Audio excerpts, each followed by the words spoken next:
black thing go from left to right. And I thought, I'm going to die out here. No one's ever going to know. And I couldn't believe what my eyeballs were showing me. I'll never forget how evil the eyes were. It was horrible. I mean, I've never seen none of that evil. It ran towards me at a rate that I can't even explain. Turned and stared at me, and this look of I just want to kill you. I want to say it was human, but it wasn't. He was yelling at me to grab a gun, grab a gun. I was like, for what? He said, just grab a gun. And there's footprints all the way to the door of my house. It had went inside my garage, all the way to the door. 911, what are you reporting? Jesus Christ, you better. Sheriff, see ya. Hello? Get somebody out here. What's going on now, sir? That son of a bitch is about 6'9", I don't know. Do you see him now, sir? Yes, I'm looking right at him. Uh-oh. You're listening to Sasquatch Chronicles. Check us out online at sasquatchchronicles.com. If you've had an encounter, email me. My email address is wes@sasquatchchronicles.com.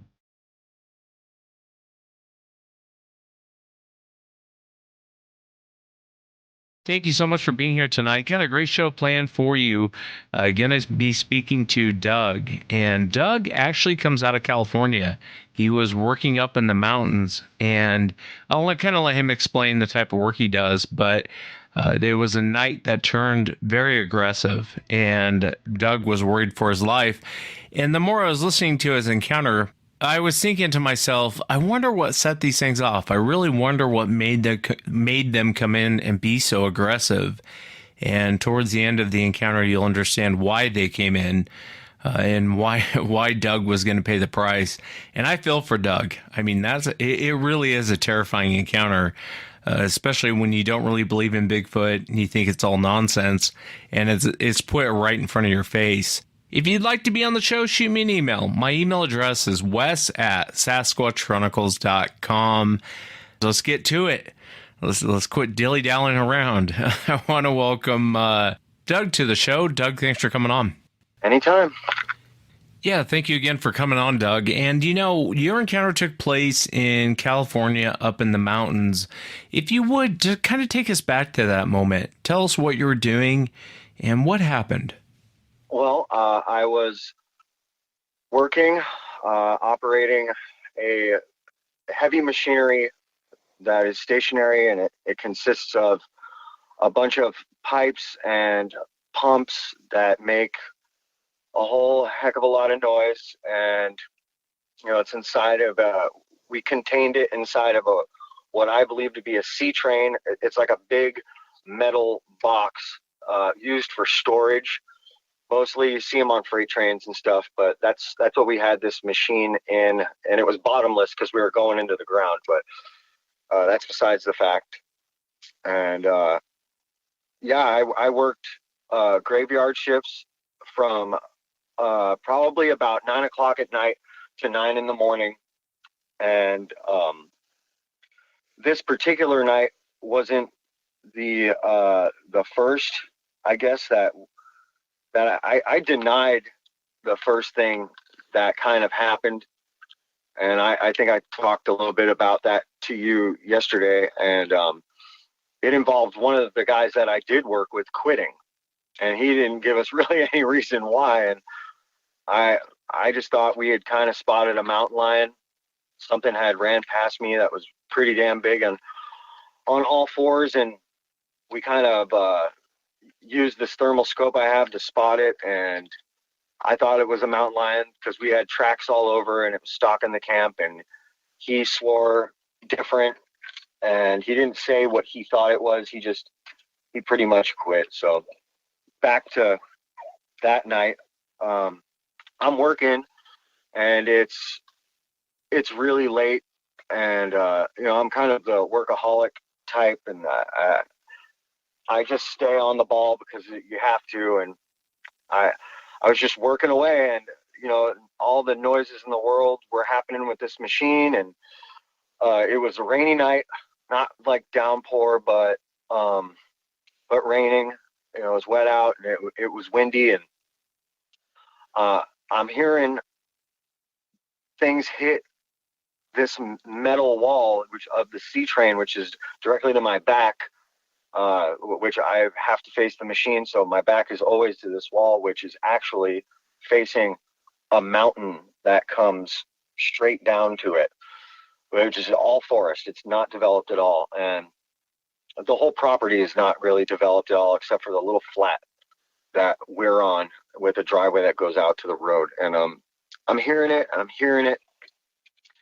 and I kind of stop, and I'm like, wait, like, what is that? And I kind of just shook it off, you know, and I wasn't hearing it anymore. And so I just went back to work, and, you know, some time passed, and then I started hearing it again. And I'm like, yeah, well, you know, it's loud. And I'm thinking that it's trees with nuts or something falling on the trailer. And I'm kind of thinking in my head, like, how's it hitting the wall? And why is it not landing on top of it? I just, like I'm saying, I was just writing everything I was hearing off until I hear something big hit. Just boom, hard, loud, scared the bejesus out of me. And you know, there was no denying that. And I thought someone threw something at it, or I, you know, like I said, I was kind of writing it all off, and I decided I'm going to shut the machine down and take my lunch and, you know, have a smoke and do whatever else. And I kind of went, you know, about 2 hours, you know, not taking my lunch. And so I just kind of shut it down, and kind of I was actually having a chuckle about it. I remember I was kind of like laughing like that, man, that scared the crap out of me. Wow. I wasn't even entertaining what it might have been. And I walk over to we have this C train that we work in, and then there's a motorhome for employees to sit down and have a break. And we had like a TV with like a DVD player in there, but I never used it. And, you know, I just kind of grabbed my smokes, and I remember walking up to the trailer and thinking, why is the door open? And I'm like, I'm kind of thinking, like, I know that it's raining, and I know I always shut this door, and I don't know why this door is open. And I go to like light up a smoke, and I look back at the pump room, which is the C train, and right next to it, I would say about 10 feet off the trailer is where the trees begin. And I'm about 40 yards away from that, maybe less. But next to this big oak tree that's pretty much dead, I see this big black mass. And I'm looking at it for a second, and I'm thinking, man, and it sounds crazy, but somehow in the rain and in all the darkness, it was darker. And I was like, wow, like what is that? And I'm noticing that whatever's up against it has kind of, I can tell it's like hugging the tree with its like right arm. And I'm like, what is this? And I was like, is this a bear? This is a bear. And I don't really remember what happened to my cigarette. I was thinking about that yesterday. I don't remember what I did with the damn cigarette, but I remember right when I saw it and I got that thought process through, it dropped its arm and it started moving. Like, the way best I could describe it is when like a cheetah or like a lion is really close to something and they're moving really slow and they're about to break into the dead sprint to catch whatever it is they're catching. It was very much like that, moving very slow, and it's all dead branches. We cut them all down because they were hanging over everywhere, and they were falling during the rain, and so we decided to cut them down. And it's stepping on them, and I'm not hearing anything. I mean, I'm hearing, like, it went dead silent. Just, I almost think the rain stopped, but right as exactly as that's happening, I'm going for this crossbow that we have on a rack right next to the front door because of this mountain lion that's kind of been all around the camp and in the shop area. And I pick it up and I get it in my trigger right hand. I put my hand under it, and right when that happened, this rock comes flying from my direct, I want to say 3 o'clock, and comes flying in. A big, almost, I want to say baseball size rock, boom, and it lands right in front of me, and it shoots under the motorhome, and now this thing is closing the gap, and I drop the crossbow, and that's when, like, I could no longer really, I want to say I was writing this whole situation off in my head. Like, nothing was serious to me until that rock hit my right in front of me, and then I knew there was more than one of these things, whatever it was, and I couldn't make out its face. I couldn't make out from whatever was kind of up above, maybe abdomen level, but the light from our from the pump room was kind of casting his lower half, and like I told you yesterday, I could tell it was a he. I could tell it was really dark, and I want to say that it thought that I couldn't see it because that's how it was moving. It was moving like it was going to sneak up on me, but I knew it was there, and I knew that this was happening, and I was like, I remember like starting to scream, like, oh, I heard this call on your show. It's this elderly man. He's calling in and he's reporting, and he does this like random scream, and when he did that, it made my heart drop because that's what I was doing. I know that I was like talking out loud, and I was like, yeah, yeah, I know that feeling where it's like things were so surreal and so quiet, and I had this strange feeling that I was surrounded. And I remember running to my car, getting in my car. Something definitely hits my back. I guess it was my driver's side, my back door of my little car. Whatever it was really dented my door. Later on, I saw it, but things were being thrown, and I wasn't hearing what I heard later, but I don't want to like put it on like it was like monkeys chattering in a cage or anything, but it was like this, like these strange barking, whooping type, I don't know. It was crashing in these strange, like weird bark, like fast. They're whatever they were making noise vocally, but the things crashing is what kind of scared the crap out of me. And I thought that they were going to like come. So I get my car in first. I'm screaming whatever obscenities and whatever else. I get out of there. I turn, I hit this driveway that is just a muddy mess. And it's a cliff pretty much. And it's like a big horseshoe. And you got to pull around down to this gate that you have to unlock. It's a combination lock gate. And we always spun the numbers, which in retrospect really sucked. And and I am sweating talking about this. I was sweating yesterday when I was talking to you about it. I'm sweating now. Oh man. So I'm thinking about driving through the fence. I remember thinking that. And I remember screaming out loud some profanity like F, I'm not going to make it.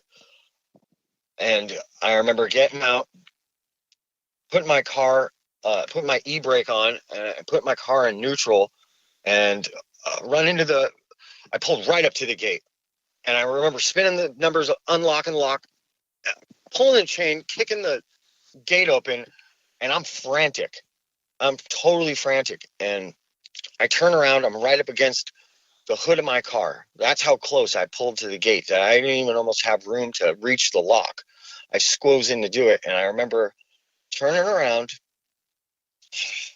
and just seeing this one big red dot behind this tree.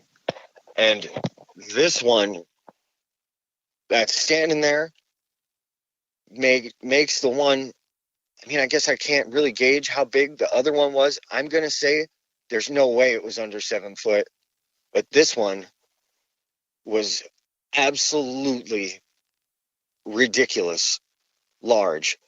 Yeah, when I saw it, I screamed.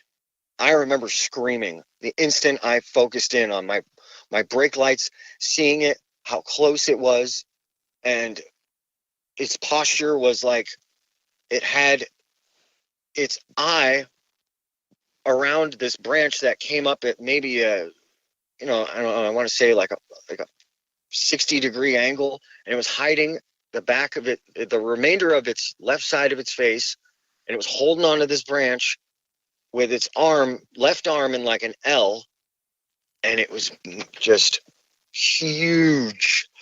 I explained to you yesterday, Wes, to me, it looked like a refrigerator and a half standing on 2 bar stools, big, tall bar stools, huge.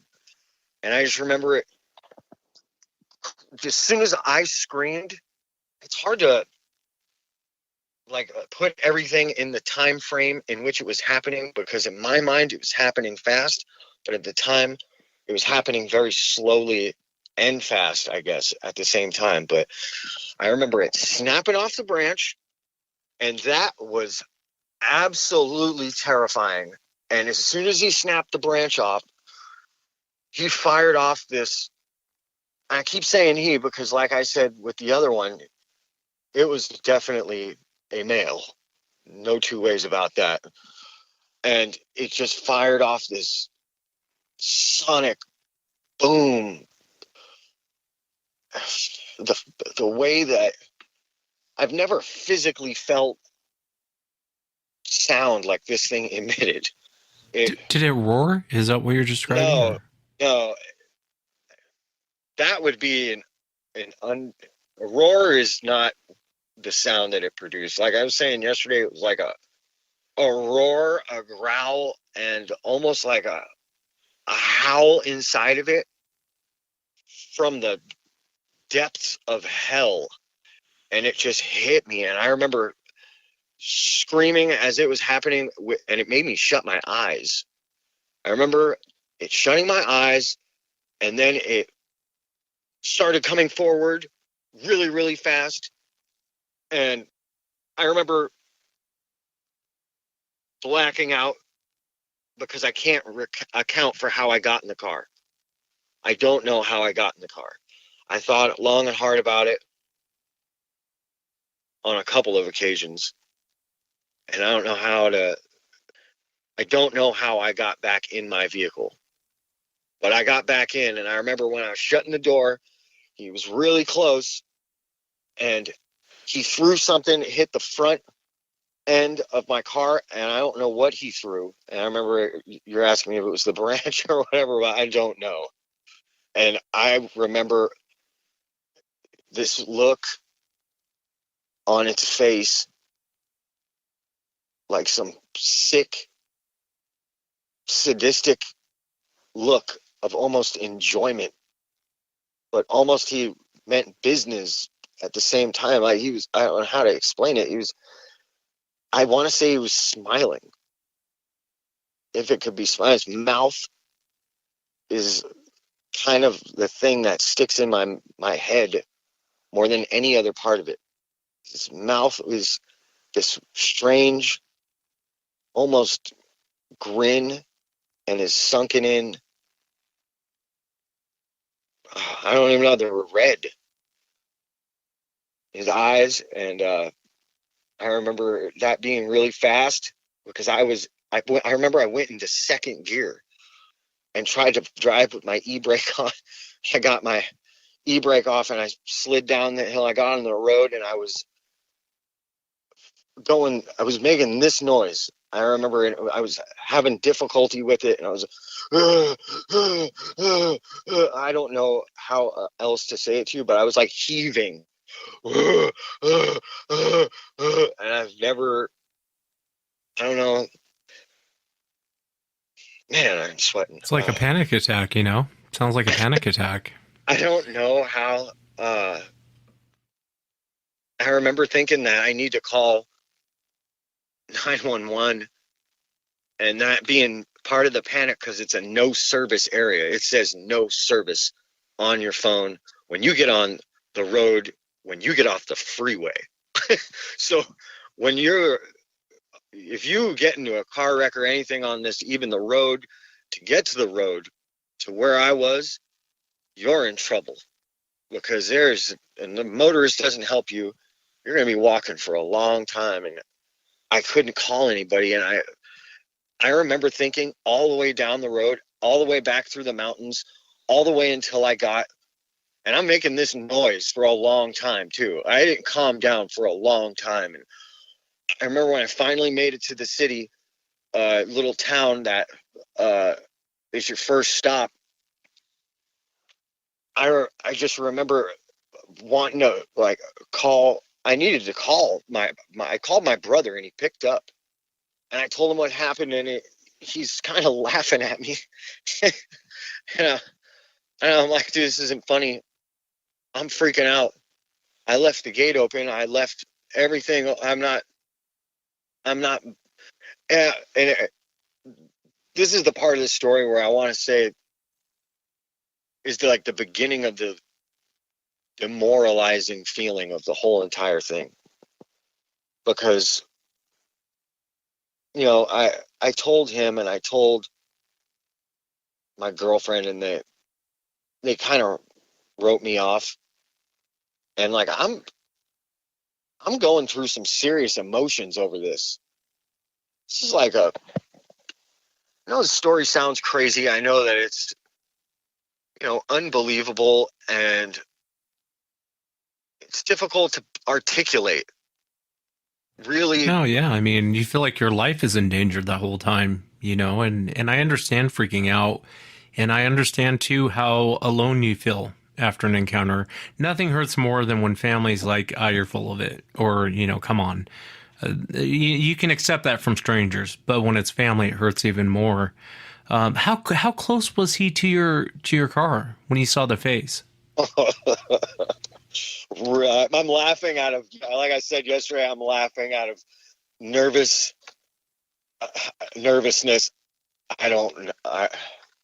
Close enough to where I think that if he wanted to, he could have probably put his arm through the window and, man, real close, feet, under 10 feet. In my mind, he bluff charged me. If I would have been out of the car, he'd have got me. But for some reason, that the being in the car, I think, which is baffling to me. Absolutely, it's probably the scariest part of the whole thing is that somehow I'm losing time. I can't think of how I don't remember getting in the car. I don't remember it at all. And I want to say, coming for it, I had this feeling that they wanted me to go now. Go now. That's all I could think of is they want you to go. They want you to go. You need to, this is theirs. You need to go. Over and over in my head. And then later when I'm thinking about it, Wes, I'm thinking, what did I do to deserve? What did I do? I didn't really, I love animals. I didn't do anything to anyone. And I just, it's crazy to think about, how I was sought out. Or maybe I don't know. And how many were there? I'll never know. No, I get it. I understand the way you feel. I mean, and sometimes you don't have to do anything to set him off. For the audience, can you kind of describe the face of the one that you saw? I know you mentioned red eyes and kind of a big mouth, but did he? Well, if you would you describe what you saw, what you remember, of course? Well, I know that he was black, and my mind immediately goes to, I remember seeing his that left arm I was telling you about holding the branch. Well, the water, he looked like less than fur, like he was covered in moss. Like he was really just dirty. You never see those trees that have like the algae kind of moss looking stuff kind of on his arms. It was like black, scraggly moss. I want to say it just looked like nasty moss, but he was black. I could see the water on it. I remember that. And I didn't see his feet. I don't remember his feet at all, but I remember his arms being really big and really long. Like our arms go to maybe a little below our waist, or maybe, standing up, they kind of go right to your sides. His arms went at least down to his knees, at least. And his legs looked relatively small and kind of skinny. Yeah, they kind of looked skinny to the rest of his body. Oh, I'm just sweating. Yeah, no, and I appreciate sharing it. I know it's terrifying. One thing I'm really curious about was the eyes. You mentioned red. Now, do you think it was eye shine or I think it was my brake lights. lighten up his eyes, your brake lights? That was there's no lights anywhere in this vicinity of this. Zero. Well, you have to use your headlights, and you have to kind of use those in order to get in and out of the gate. But I didn't have my headlights on. I didn't have time to turn them on. So I was just like driving blind. So all there was my brake lights. And his eyes I want to say his eyes caught the light, that red light. His eyes were huge. Yeah, like his eyes were pretty damn big, as a matter of fact. Nothing like a human eye. But probably if you doubled the circumference, man, what can I say? I don't even know what to compare it to. They were big, though. And I don't remember seeing any iris. It looked like one solid color. There's no like pupil iris like our eyes. This looked like one solid giant ball. And I remember thinking that its nose was kind of, it looked like its nose was pushed into his face. How we have, the bridge of your nose kind of tapers out, and then you've got, the tip of your nose. That's not how his nose was. His nose was pushed in, and he had two big, huge, flaring nostrils. And he was, man, thinking about the face is crazy. His mouth, I want to say, went literally from one side of his face to the other side of his mouth was huge. His mouth was huge. And I don't know whether I said it to you yesterday, but I want to say that he could probably bite my entire, like he could put his head, or his mouth could probably bite a giant chunk just out of your head. And he might take the whole damn thing. And I remember his body being like, this is going to sound crazy. He looked built. There was less hair on the abdomen and chest area than anywhere else. And you know what's crazy too? I want to say he had long hair, like matted, long hair that made it looked like his shoulders connected right to his lower jaw. Huge shoulders, no neck. And if there was, I didn't have time to, just the size of the upper portion of this, I don't even know, animal. I heard one of the interviews where someone was saying they want to say it was human. This wasn't human. No way. This was some savage beast. Yeah, I tend to agree with you on that. Can I ask you, going back to that first one that you saw, I missed a point where you jumped in the car, but when you first saw it, was it standing up and then it went? Yeah. And yeah, standing up. It had its arm. It for lack of a better way to explain it, it looked like it was kind of casually standing there with its arm around the tree. I firmly believe it thought I couldn't see it. It wasn't trying to hide. It was not making any attempt to hide because I saw it. I could see its lower half mostly, but I couldn't see from maybe mid chest up. And I just remember kind of like I was saying, I had no position on this subject. But up until things started getting thrown and something started moving towards me, I was like, this was like kind of a joke. Like I wasn't taking anything seriously. I was, I was kind of, not really. I didn't really think anything up until it took that. It like postured at me.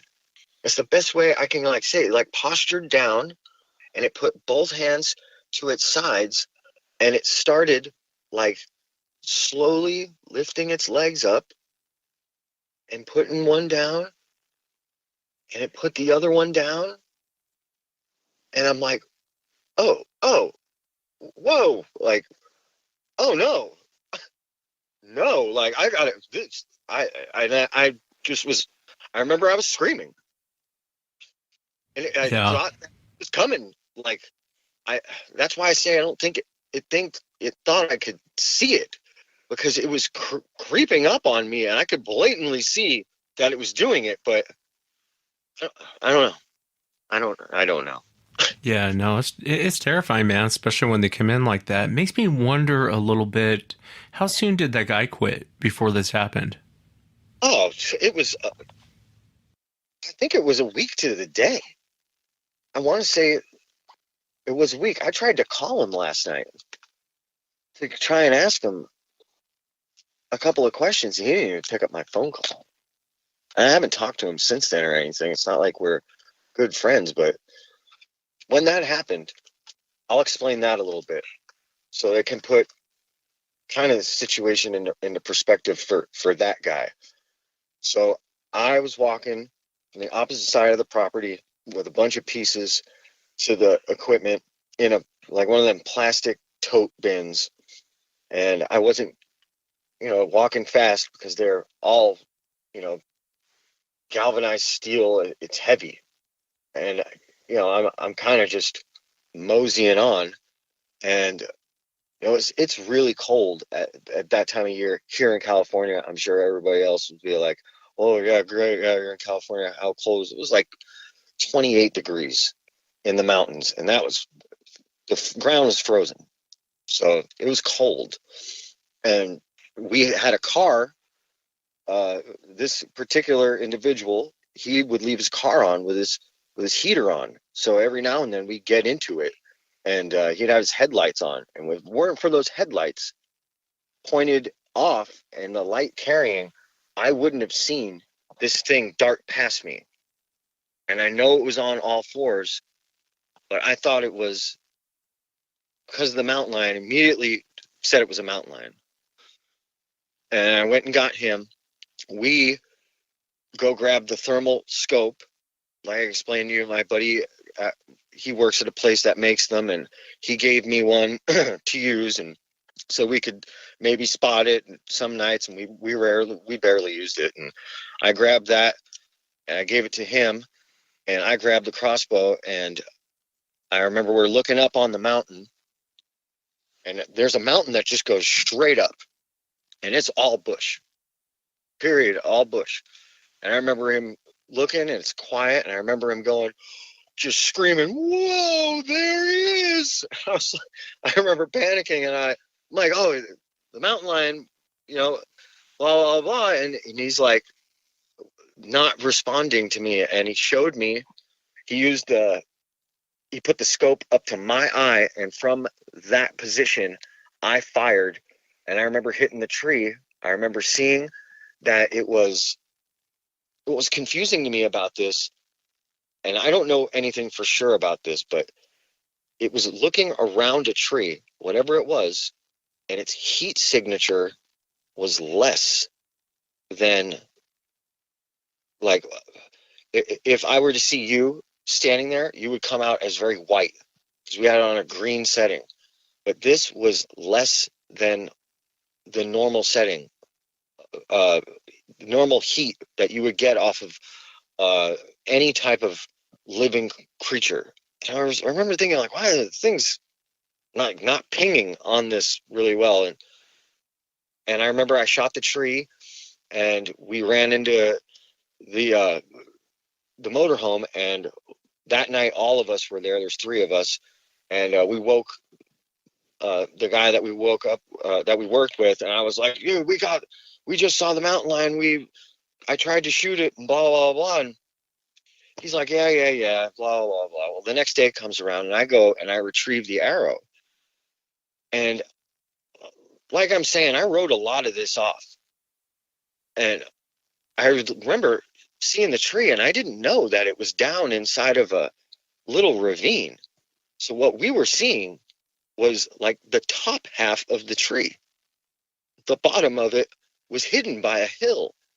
And I remember thinking, how could this mountain lion be looking at us if it's down there, but we could see it looking at us up here? And I just kind of was like, oh, it must have been halfway up the tree, and kept going, and now I know damn well, and then for the audience, this guy quit the next day. The guy who had the thermal scope, who was looking at it the whole time, I only saw that one little piece, and I fired the arrow. The guy quit. Said nothing, quit, left, and he didn't even get paid. He left. He hasn't talked to us since. So I think after my experience, I want to believe that we saw, whatever, one of them, and yeah, it sounds like it. I fired an arrow at him. But I didn't get anywhere. I hit a tree that was just in that. The place is full of trees. I just fired, and I know I hit a tree. I pulled it out of it, but it wasn't the tree that it was up against. It was in the kind of same vicinity, but just closer to us. And man, yeah, that's scary, man. And I was curious on what had happened, and that actually makes more sense on why they were so aggressive with you. They have a weird vendetta streak about them. You can go look at the Ape Canyon account. You can go look at, there's all kinds of accounts. And a lot of times when you engage with them, they'll come back and make you pay. I've heard it over and over and over again where they will come back and make you pay. And I think, this is my opinion, which doesn't mean much, but I think they were coming back to make you pay. That guy quit, came back with more, and you start reaching for your crossbow, and they start throwing rocks, and they're coming in, and they're coming in, and they're coming in, and they're pissed. And it's probably best that you left. I think that would have gone bad really quick. Oh, I don't think I'd be talking to you on the phone. That's for sure. I don't think I'd be talking to you in this interview. No matter, I don't know of, like, I remember talking to you, I don't know whether a gun would even be this the last one that I saw was so big. I've never seen anything. I don't even have anything to compare it to. The way that it moved was terrifying. The sight of it was, the instant I saw it, I screamed at the top of my lungs. And I remember, terrified is an understatement. Terrified is an understatement. And that noise will never leave me. Its mouth and that noise were the two things that later on, when I was trying to explain it to my brother, he was like, "What are you talking about?" When I was telling him about the scream, and it made I want to say it vibrated every organ and my skeleton inside of my body, enough to make me totally, like, free. I just froze and I shut my eyes. That was, wow. What makes a noise like that? Yeah, and you do feel it when they roar and scream and growl at you. I mean, even a little growl, you'll feel it. It's bizarre, and I don't know if it's fear or if you're actually feeling it. It feels like you're feeling it, but it's hard to say. Is it fear? And the lost time thing, I think, when you have that lost time, it's one of those moments where your adrenaline's pumping, you're in shock, you're in fear, and you're just trying to survive and leave at that point. And like when you left, it sounded like you're having panic attacks leaving. And I don't blame you. I probably would have too. Did you ever go back to the job site, or did you? What happened with the job? So I didn't talk to anybody for 2 days. I went home. I didn't call anybody after my brother, and I told my girl, and I kind of just sat in my room, and I wound up after 2 days. The guy I worked with was blowing me up because I'm sure he was there for those 2 days, and I told him I would never go back there, and he was like, "Why?" And I'm like, I have been done already with people telling me that, it only took two people to make me feel bad enough to where I had to kind of recalculate how I was going to tell this to someone, because I was already dealing with so much inside that I was starting to get really angry. The second day I was really angry, and I didn't want to hear any type of, somebody saying something to me about it. I wasn't even I wasn't mentally prepared to deal with, other than to maybe lash out, because I just don't know. That's my mental state that I was in. And I told him, I'm just not going back, and blah, blah, blah, blah. And we kind of went back and forth. Why? I don't want to talk about it. Why I don't want to talk about it. And, well, what about your tools? And I was like, you know what? Like, how about if you come with me tomorrow in the daytime? And I made sure to say, like, around noon, because to me, and especially on that property, because it's in between a bunch of mountains. So noon is the only time that direct sunlight ever really hits it. For probably about an hour is the only time that area gets true sunlight. And that's when I wanted to go. And so I went 3 days after, and I remember pulling up and looking at that tree that it was standing next to. And I just remember my heart sinking into my foot, is what it felt like, because that's what really put it into perspective, because it was dark. And yeah, I saw it the best I could there, but for some reason in the daytime, just that tree was just, and where it broke that branch, oh my God, that's how tall it was. Like, were you kidding me? And I pretty much loaded up my stuff And I went and got into my car, and he's like, "Where are you going? Where are you going?" And I was like, "I'm out of here, man. I told you I'm out of here." And he's been a friend of mine since we were children. I went to junior high with him, and I'm 38 right now, so I've known him my entire life. And about a month later, he called me, and he's just not a very reasonable individual, so I left the story out.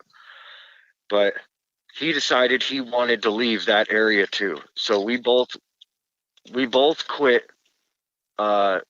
We told the people that we were actually working for, and it was, the one guy quit, then it was us, and that they'd have to find somebody else. And we got another bid at another winery to make a well house and do all this and divert water for them throughout their little winery plantation. And so we took that, and it's really close to the city. But the strangest thing, this is crazy, unbelievable. I get off the phone with you yesterday, and I remember, I was pulling up to work when I was talking to you, so I was probably moving pretty fast, and I had something to do, and I was meeting up with one of the partners, and he's like, "Get in the truck, come on, I want to show you something." And he takes me for a long drive into the mountains, and in between two mountains, he's like, "This is where we want to drill for water next." I told him, "You're gonna have to find somebody else, man. I ain't doing. I haven't gone for a hike since this.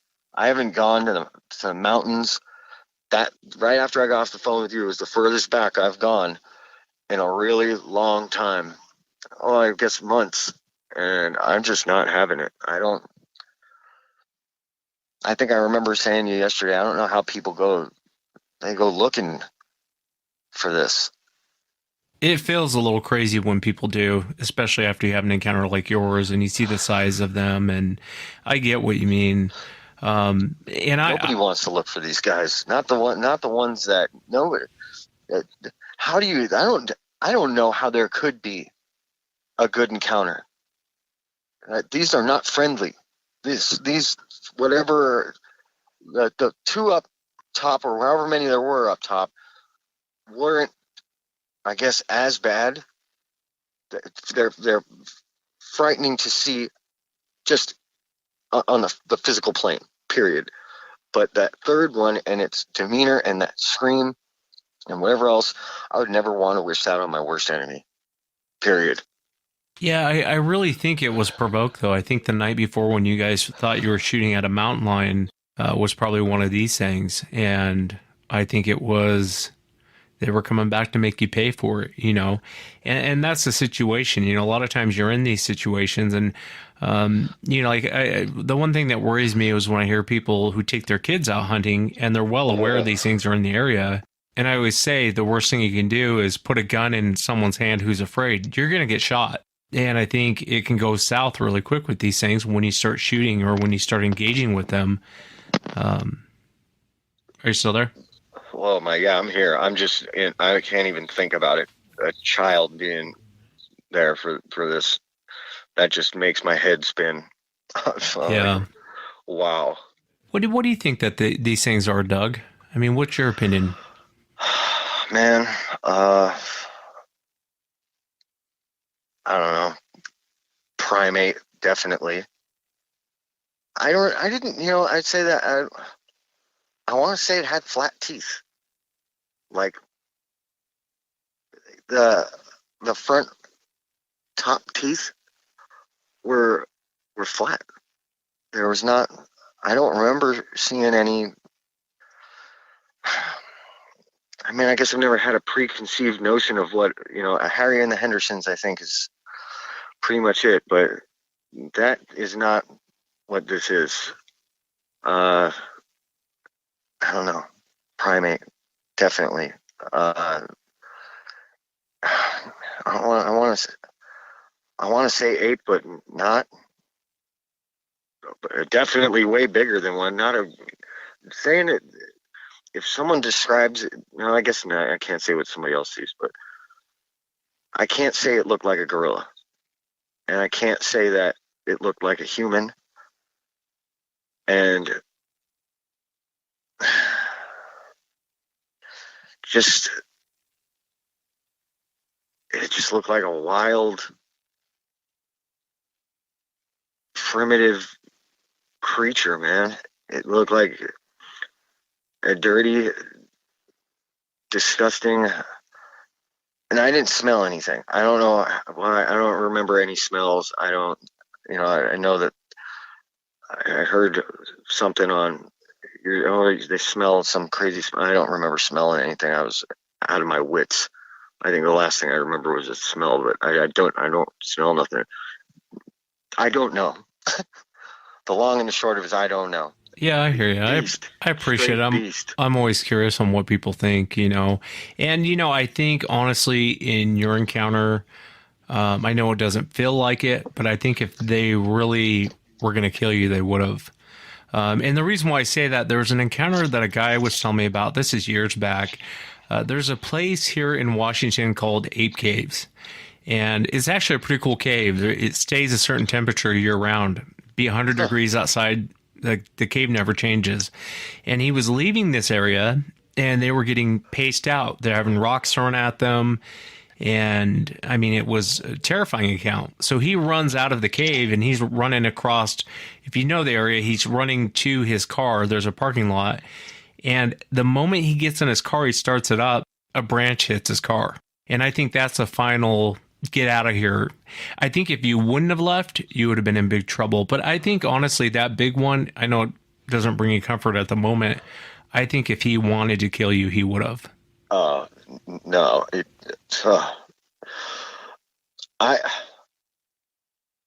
In my mind, when I think back, I parked my car up against this RV that we had, this like fifth wheel RV, because I thought that if worst came to worst with this mountain lion, that I'd be able to at least get in my car and leave. So I parked it really close from that first deal with the crossbow thing. Well, you know what? Next time I'll just get in my car and I'll turn the headlights on, and at least I'll know what to look for. I'll be able to get out of there. And if I didn't have my car right there, the other place where I park it was down on the driveway, because like I said, it was muddy and raining, and my little beater car barely made it up that driveway because I clearly didn't have four-wheel drive, and the other guys had diesel trucks and they'd spin out up there. But I managed to finagle my car up there that night, and I don't know, somebody was looking out for me that night. Period. Yeah, that could be too. The other thing I want to ask you too as well is, did you guys ever see a mountain lion up there? No, we never actually got to see the actual mountain lion, but I took pictures of all of the prints that were around camp, and I took them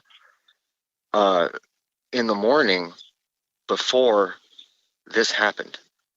So when my coworker was getting on and I was getting off, the night before, it was really pouring rain, and apparently that mountain lion had been walking around all throughout, right where the situation happened up top, right by the room. It was walking right by me.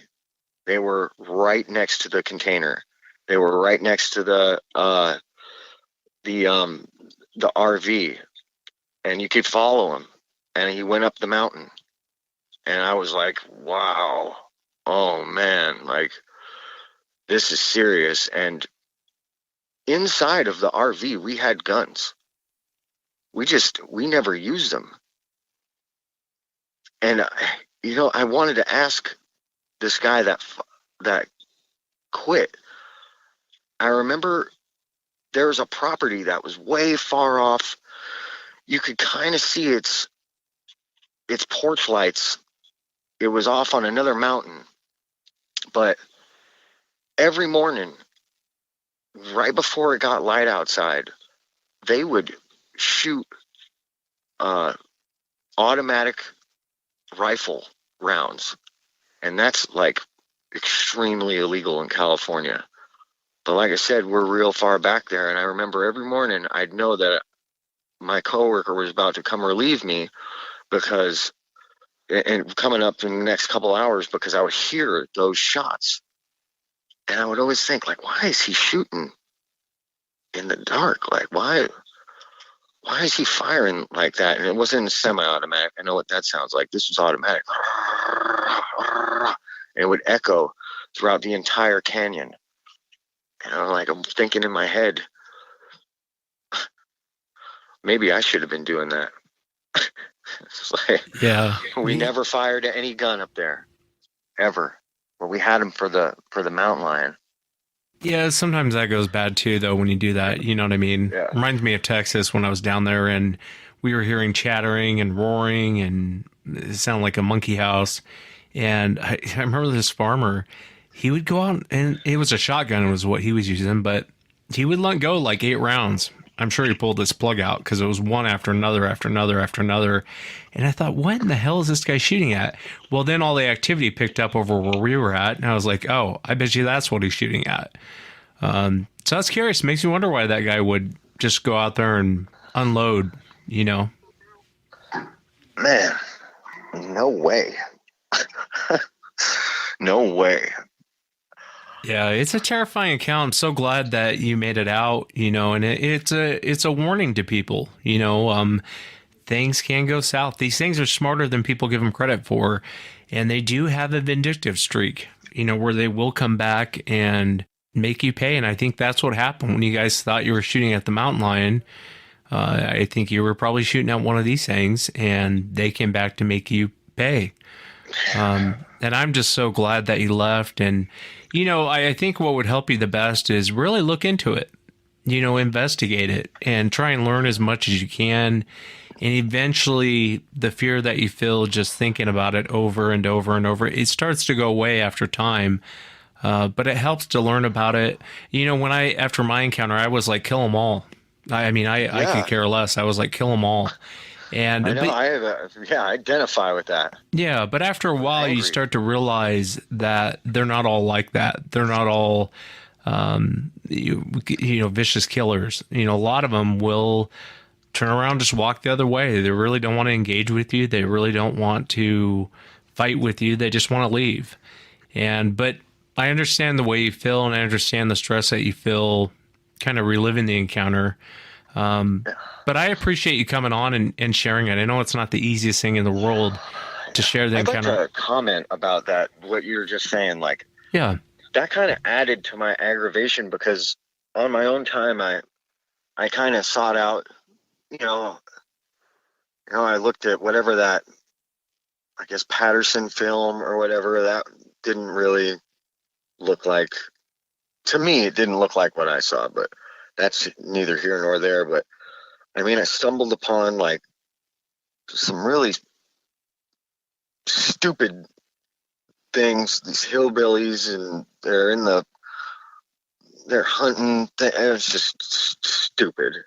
And, you know, it's just like a bunch of drunken hillbillies in the forest in there. I don't even know. And I was just like, this is like demeaning to watch almost. It's like kind of like poking fun.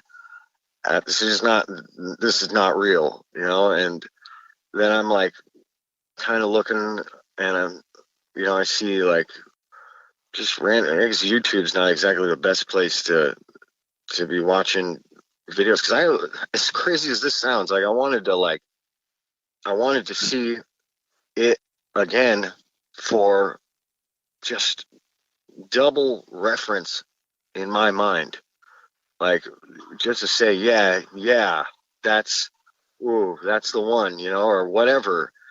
And that's kind of how I found the show. And I was like, I listened, and people got to talk, and I was like, well, this guy is at least, you know, I need to speak to someone on the human level. You know, I can't, it's hard to just sit there and hold all this in and think that you're a crazy person, and you're not a crazy person. And I just found relief and a little bit of fear in other people's stories, and I like identified with it like wholeheartedly. So thank you for allowing me to experience a little bit of relief, and thank you for what you do. That's Yeah, brother. pretty much. I appreciate you. Yeah, well, thank you for saying that, and thank you again for coming on. Anytime. If you ever, you've got my phone number. You're welcome to call me for anything, anytime. I'll always pick up. I appreciate it. You're the only person that offered any consolation to me in this situation, and I'll never forget it.